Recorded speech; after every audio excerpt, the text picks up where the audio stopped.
మధ్యలో స్పీడ్ బ్రేకులు పడుతున్న హర్డిల్స్ దాటుతూ ఉరుకలు పెడుతుంది Indian real estate sector.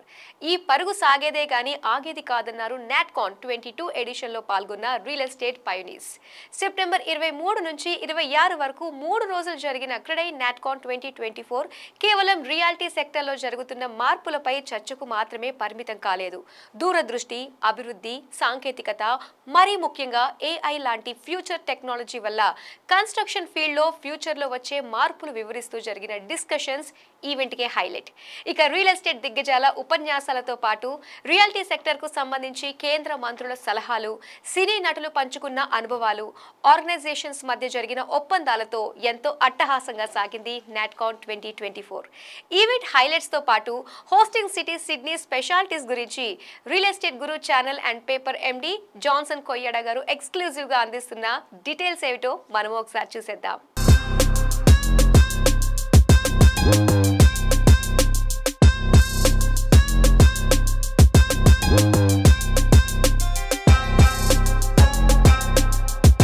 Silver Jubilee year Sydney వేదికగా నాట్కాన్ 22nd ఎడిషన్ తనకు ఎంతో స్పెషల్ అయిన 25th ఇయర్లో గుర్తుండిపోయేలా నాట్కాన్ లేటెస్ట్ ఎడిషన్ను డిజైన్ చేసి అంతే గ్రాండ్గా ఆర్గనైజ్ చేసింది క్రెడై. తమ సంస్కృతి సంప్రదాయాలతో ఈవెంట్కు హాజరైన డెలిగేట్స్ గెస్ట్లకు ఘన స్వాగతం పలికింది.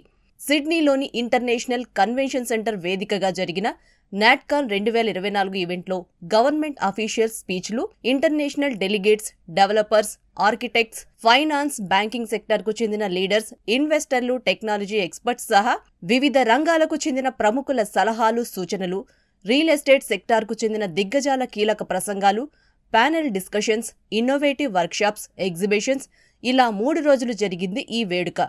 రియల్ ఎస్టేట్ అంటే కేవలం భవనాల నిర్మాణం మాత్రమే కాదు, రియాలిటీ రంగం అంటే దూరదృష్టి, అభివృద్ధి, సహాయ సహకారాలు కూడా.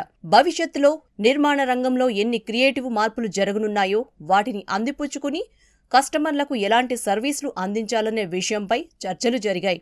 ఇక మొదటి రోజు సదస్సు విషయానికొస్తే Natcon 2024 opening ceremony exhibition hall grand ఓపెనింగ్తో ప్రారంభమైంది.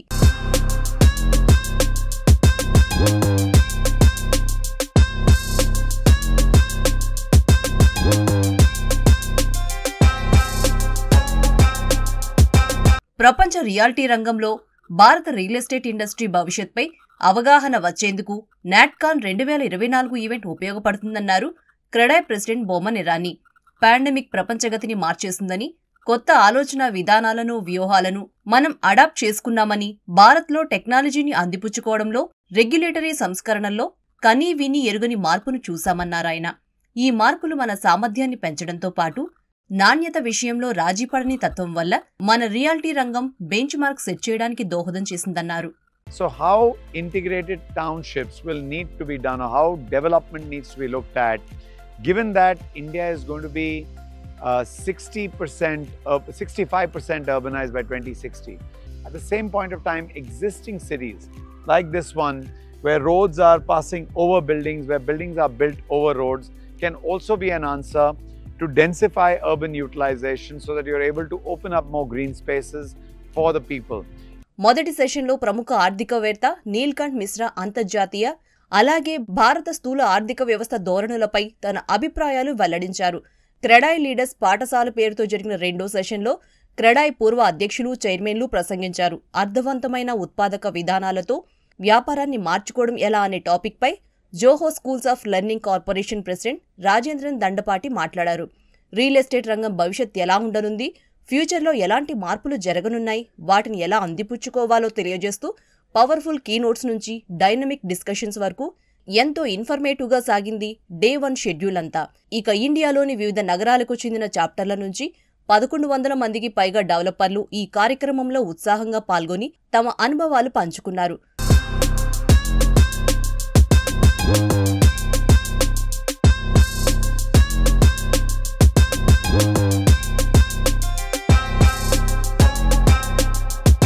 రెండో రోజు ఈవెంట్ కు ముఖ్య అతిథిగా హాజరయ్యారు కేంద్ర వాణిజ్య, పారిశ్రామిక మంత్రి పీయూష్ గోయల్. ఎంపవరింగ్ ఇండియా వికసిత భారత్ 2047 అంశంపై ప్రసంగించిన పీయూష్ ప్రపంచమంతా భారత్ వైపు చూసేలా దేశం అభివృద్ధి వైపు అడుగులు వేస్తుందన్నారు. న్యూయార్క్, లండన్ పాత నగరాలు అని ఆ సిటీస్ రీకన్స్ట్రక్షన్ చేయాలంటే ఇండియా సహకారం తీసుకునే స్థాయికి మనం ఎదగాలని ఆకాంక్షించారు ఆయన. నిర్మాణ రంగానికి అవసరమయ్యే నిధుల కోసం ఆర్బీఐతో చర్చిస్తారని తెలిపారు. ఇక రీల్ టు రియల్ సెషన్లో మాట్లాడిన విద్యా బాలన్ ఇంటి వెతుకులాట కష్టాలు చెప్పుకొచ్చారు. డ్రీమ్ హౌస్ కోరిక నెరవేర్చడంలో real estate sector key role play చేస్తుందని విద్య అన్నారు.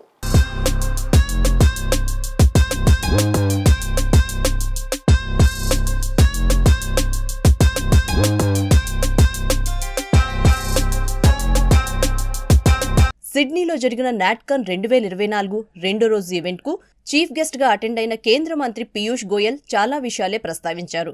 క్రెడాయ్ 25 ఏళ్ల జర్నీ ఎక్సలెంట్. ఈ 25 ఏళ్లలో ఎన్నో విజయాలు, ఇంకెన్నో ఒడిదుడుకులు ఎదుర్కొని క్రెడాయ్ స్ట్రాంగ్గా నిలబడిందని సంస్థను అభినందించారాయన. సిడ్నీలో జరిగిన ఈ ఈవెంట్లో చీఫ్ గెస్ట్గా పార్టిసిపేట్ చేయడం ఆనందంగా ఉందన్న కేంద్ర మంత్రి 2047 నాటికి లక్ష్యంగా పెట్టుకున్న వికసిత భారత్ సాధనకు రియల్ ఎస్టేట్ రంగం వెన్నెముక లాంటిదని వ్యాఖ్యానించారు. Transition that CREDAI has seen even during these 25 years. I've had the privilege of being involved with your organization for several years, and I've seen that from the earlier set of leaders to your set, and now with the women and youth being so active, truly feel very gratified and would like to congratulate the entire leadership, the team working at CREDAI, and all of you distinguished members for the good work that you have done. Smart సిటీల నుండి స్థిరమైన మౌలిక సదుపాయాల కల్పన వరకు reality sector విస్తరించిందని, భారతదేశం మరింత బలంగా ఎదగడానికి, సాధికారత సాధించడానికి రియల్ ఎస్టేట్ రంగమే పునాది అన్నారు.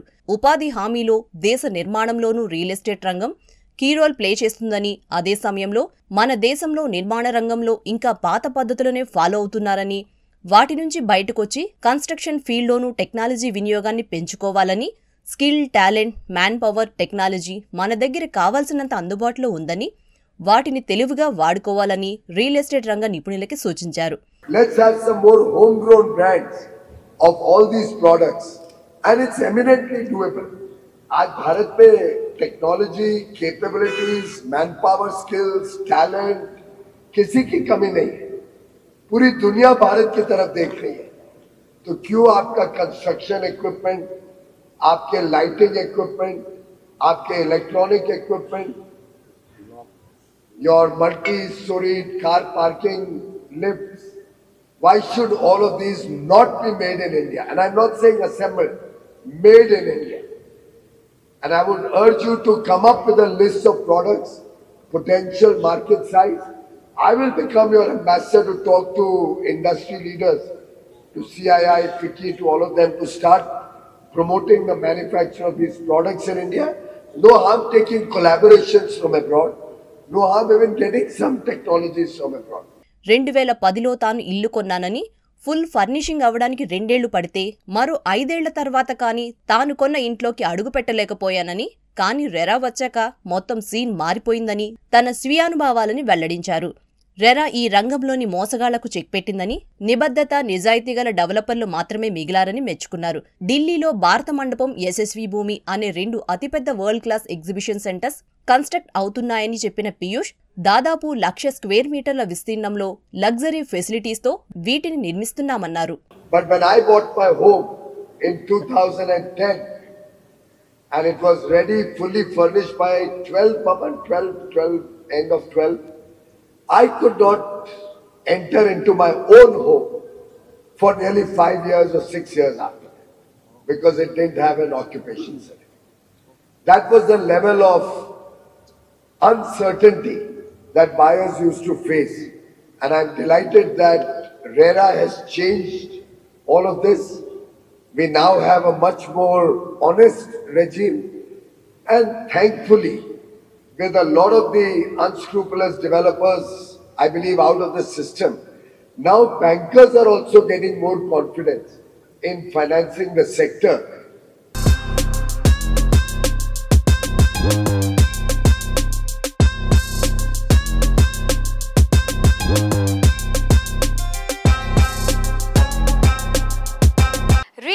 ఎస్టేట్ రంగం ఎదుర్కొంటున్న రుణ లభ్యత సమస్యలను కూడా పీయూష్ గోయల్ ప్రస్తావించారు.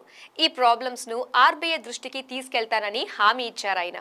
రియల్ ఎస్టేట్ ప్రాజెక్టులకు వేగంగా అనుమతులిచ్చే దిశగా రాష్ట్ర ప్రభుత్వాలు, మున్సిపాలిటీలతో మాట్లాడతానని, రెరా చట్టం రియల్ ఎస్టేట్ పరిశ్రమలో పారదర్శకతను తీసుకొచ్చిందని, జాతి నిర్మాణ అవసరాలు, ఉపాధి కల్పన, జీడీపీలో పన్నుల వాటా పరంగా ఇలా ప్రత్యక్షంగా పరోక్షంగా రియల్ ఎస్టేట్ గొప్ప పాత్ర పోషిస్తుందని మంత్రి మెచ్చుకున్నారు.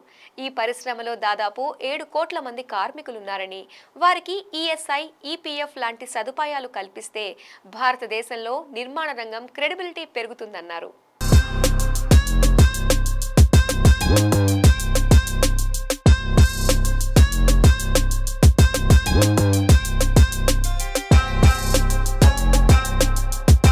ఢిల్లీ, ముంబై, బెంగళూరు లాంటి మెట్రో నగరాలు సహా చాలా నగరాల్లో ఇప్పటికీ పాత పద్ధతుల్లోనే నిర్మాణ పనులు కొనసాగుతుండటం వల్ల పొల్యూషన్ విపరీతంగా పెరిగిపోయి పర్యావరణం దెబ్బతింటుందని పీయూష్ ఆందోళన వ్యక్తం చేశారు. కాబట్టి మనం కూడా Europe, America, Singapore, Dubai, Australia తరహాలో కన్స్ట్రక్షన్లో స్టీల్ వాడకాన్ని పెంచాలన్నారు. దీనివల్ల నిర్మాణ రంగంలో ఖర్చుతో పాటు సమయం కూడా ఆదా అవుతుందని సూచించారు. దేశంలో కొన్ని ప్రధాన నగరాలను ఎంపిక చేసుకుని ఇలాంటి నిర్మాణాలు చేపడితే ఫలితాలు అద్భుతంగా ఉంటాయని సలహా ఇచ్చారు. 3-4 ఏళ్లలో నిర్మాణం పూర్తయ్యేలా హై క్వాలిటీ ఎక్విప్మెంట్ మేకింగ్కు డెవలపర్స్ ప్రపోజల్స్ తయారు చేసుకుని వస్తే తాము సహకరిస్తామని, రియాలిటీ సెక్టార్కు ఊరటనిచ్చే విధంగా డ్యూటీ రేట్స్ తగ్గించడానికి సిద్ధమన్నారు. మరోవైపు తన సొంతింటి కల ఇప్పటి వరకు నెరవేరలేదన్నారు నటి విద్యాబాలన్. ఇప్పటి వరకు 25 ఇళ్లు వెదికామని, తన అభిరుచికి తగ్గ హౌస్ మాత్రం దొరకలేదని, దీంతో చేసేదేమీ లేక అద్దె ఇంట్లో ఉంటున్నామని చెప్పారామ. నాట్కాన్ 2024 రీల్ టు రియల్ సెషన్లో మాట్లాడిన విద్య, టేస్ట్కు తగ్గ హౌస్ దొరకాలంటే అదృష్టం ఉండాలన్నారు. తల్లిదండ్రులతో సొంత ఇంట్లో పెరిగిన తాను పెళ్లైన తర్వాత ఇప్పటికీ రెంట్ హౌస్లోనే ఉంటున్నానని, అన్ని వసతులు ఉన్న ఇల్లు అస్సలు దొరకటం లేదన్నారు. ఒక్కో ఎడిషన్ ఒక్కో దేశంలో, అలా ఈసారి ఆస్ట్రేలియాలోని సిడ్నీ నగరం. మరి రియల్ ఎస్టేట్ సెక్టార్ కు సంబంధించిన కార్యక్రమానికి ఆతిథ్యం ఇచ్చిన సిడ్నీ నగరంలో మౌలిక సదుపాయాలు, కంగారుల దేశం రియల్ ఎస్టేట్ విధానాల గురించి మాట్లాడుకోకపోతే ఎలా? 2047 నాటికి Indian real estate market $10 trillion mark ను టచ్ చేయడం గ్యారంటీ అని చాలా గొప్పగా చెప్పుకుంటున్నాం. మరి మన నిర్మాణ రంగం ప్రపంచ స్థాయి పనితనాన్ని అందిపుచ్చుకోగలదా? భారీ టన్నెల్స్, విశాలమైన రోడ్లు, ఎత్తైన స్కై స్క్రేపర్స్, ఇలా అడుగడుగున ఆధునికత ప్రతిబింబించే సిడ్నీ నగరం నుంచి మనం ఏం నేర్చుకోవచ్చు? ఆస్ట్రేలియా ఆర్కిటెక్చర్ మన నేటివిటీకి సూట్ అవుతుందా? రోజు రోజుకు ఇళ్లకు డిమాండ్ పెరుగుతుందే తప్ప తగ్గటం లేదు. కంప్లీట్ అయిన కొత్త ప్రాజెక్టులు వెంటనే సేల్ అయిపోతున్నాయే తప్ప ఇన్వెంటరీలు లేవంటున్నారు రియల్ ఎస్టేట్ డెవలపర్స్. కొత్త లాంచ్లు తక్కువగా ఉండటం వల్ల రియాలిటీ సెక్టర్ స్లో అయినట్టు కనిపిస్తుందని, వాస్తవానికి డిమాండ్ మరింత పెరిగిందన్నారు CREDAI national chairman Manoj Gaur. Credibility ఉన్న డెవలపర్స్ నిర్మిస్తున్న రెసిడెన్షియల్ ప్రాజెక్ట్స్ కు డిమాండ్ బాగా ఉందని, లొకేషన్ బట్టి బడ్జెట్ కాస్త ఎక్కువైనా కస్టమర్లు వెనకాడటం లేదని మనోజ్ తెలిపారు. Prestige group chairman and MD, CREDAI మాజీ అధ్యక్షుడు ఇర్ఫాన్ రజాక్ సైతం ఇదే అభిప్రాయాన్ని వెల్లడించారు. రియాలిటీ సెక్టార్లో డిమాండ్ ఎవర్ గ్రీన్ అని, లొకేషన్, ప్రైస్ అనుకూలంగా ఉంటే వెంటనే సేల్ అయిపోతున్నాయని, ఇన్వెంటరీలు ఉండటం లేదన్నారు. ఇక ఇదే ఈవెంట్లో CII, Indian green building council, CREDAI గతంలో తమ మధ్య జరిగిన ఒప్పందాన్ని పునరుద్ధరించాయి. భారతదేశంలో green and net zero building కు సంబంధించి మరో 3 ఏళ్లు కలిసి పనిచేయాలని సిఐఐ, ఐజీబీసీ, క్రెడాయ్ సభ్యులు ఎంఓయూ కుదుర్చుకున్నారు. ఒప్పందంలో భాగంగా ఈ 2 సంస్థలు తమ సభ్యులు చేపట్టే ప్రాజెక్టుల నిర్మాణాల్లో సాధ్యాసాధ్యాలను అధ్యయనం చేయడంలో మద్దతు ఇవ్వడంతో పాటు రియల్ ఎస్టేట్ డెవలపర్స్ తమ ప్రాజెక్టుల నిర్మాణంలో గ్రీన్ టెక్నాలజీస్ ను అందిపుచ్చుకునేలా ప్రోత్సహించనున్నాయి.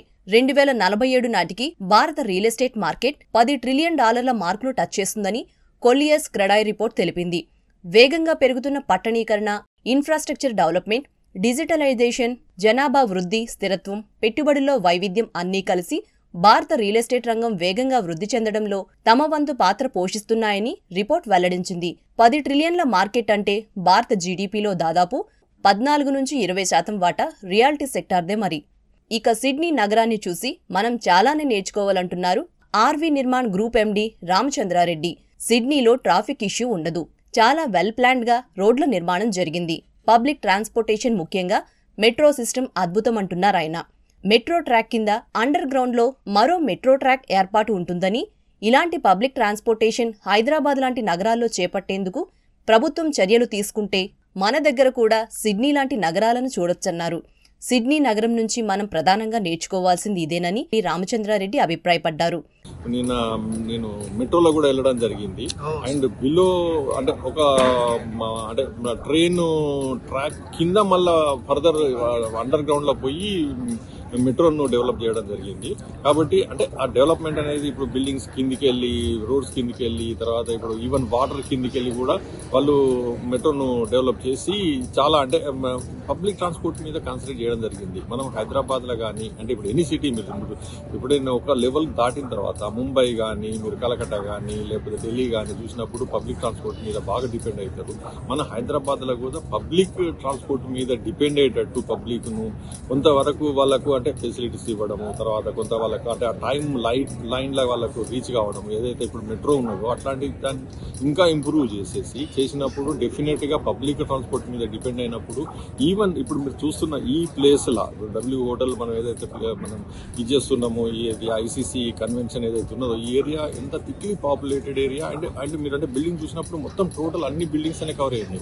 అయినా కానీ ట్రాఫిక్ ప్రాబ్లం లేదు. ఎందుకు అంటే పబ్లిక్ ట్రాన్స్పోర్ట్ మీద డిపెండ్ అయ్యి ఇప్పుడు మా ఫ్రెండ్ 35 కిలోమీటర్స్ డిస్టెన్స్ ఉంటాడు, నిన్న వెళ్ళి రావడం జరిగింది. ఆయన కూడా ఏంటంటే ఎప్పుడు కానీ పబ్లిక్ ట్రాన్స్పోర్ట్ మీదనే డిపెండ్ అవుతారు. కాబట్టి ఇక్కడ వెహికల్స్ రావు కాబట్టి ఈ ప్రాబ్లం అంటే మనకు ఆ ట్రాఫిక్ ప్రాబ్లం అనేది లేకుండా జరుగుతుంది. అది కూడా హైదరాబాద్ లో డెవలప్ చేయాలని, ఎందుకంటే కొంతవరకు పోయిన గవర్నమెంట్ కూడా డెవలప్ అంటే పబ్లిక్ ట్రాన్స్పోర్ట్ కోసం మెట్రో కానీ లేకపోతే ఇప్పుడు ఓఆర్ఆర్ కానీ ఇట్లాంటి డెవలప్ చేయడం జరిగింది. కాబట్టి అదే పంతాలో ఇప్పుడు మనకి వచ్చిన గవర్నమెంట్ కూడా కంటిన్యూ చేసి మెట్రో మీద especially metro and bus services మీద ఎక్కువ డిపెండ్ అంటే మనము దాన్ని డెవలప్ చేస్తే ఫ్యూచర్ లో ప్రాబ్లం ఉండదు.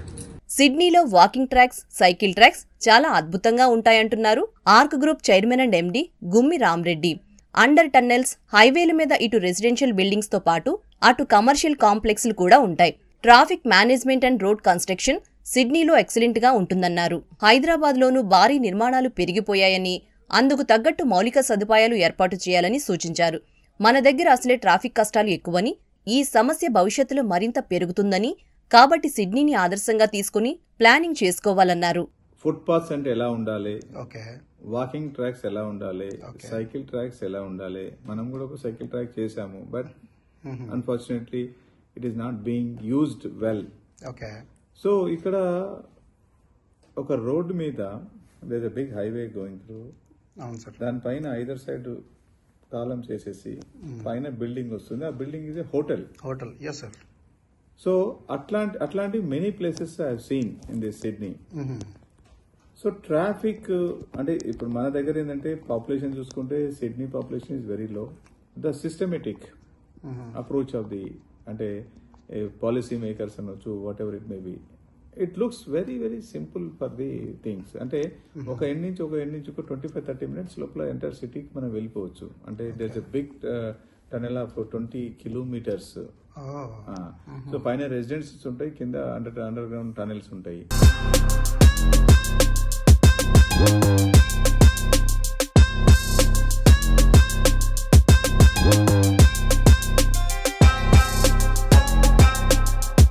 భారత్తో పోల్చితే ఆస్ట్రేలియా విస్తీర్ణం పరంగా చాలా పెద్దది, జనాభా సంఖ్య తక్కువ. అయినప్పటికీ భవిష్యత్ అవసరాలను దృష్టిలో ఉంచుకుని ఆ దేశ నిర్మాణ రంగం ప్లానింగ్ ఉంది. అందుకే అక్కడి వసతులు, సదుపాయాలు అన్నీ అంత గొప్పగా కనిపిస్తాయి. మన దేశం విస్తీర్ణం తక్కువ, జనాభా ఎక్కువ. అందుకే మనకి ఎన్ని ఫెసిలిటీస్ ఉన్నా సరిపోవు. కాబట్టి ఇక నుంచైనా నిర్మాణ రంగంలో ప్రపంచ స్థాయి ఆలోచనలు అందుకొని అందుకు తగ్గట్టు కన్స్ట్రక్షన్ చేస్తే ఎలాంటి ఇబ్బందులు రావు. ఇక ఒక్కటి మాత్రం క్లియర్, ఇప్పటి వరకు జరిగిన నాట్ కాన్లతో పోల్చితే సిడ్నీలో జరిగిన 22వ ఎడిషన్ ఇన్నోవేటివ్ అండ్ ఇన్ఫర్మేటివ్ లో నెక్స్ట్ లెవెల్ అనే చెప్పాలి. సిడ్నీ కన్వెన్షన్ సెంటర్లో జరిగిన నాట్ కాన్ 2024 కేవలం ఒక ఈవెంట్ మాత్రమే కాదు, రియల్ ఎస్టేట్ రంగాన్ని మరింత అగ్రెసివ్ గా ముందుకు తీసుకెళ్లడానికి కావాల్సిన ఉత్సాహాన్ని అందించే ఒక బూస్టింగ్ అనడంలో ఎలాంటి సందేహం లేదు.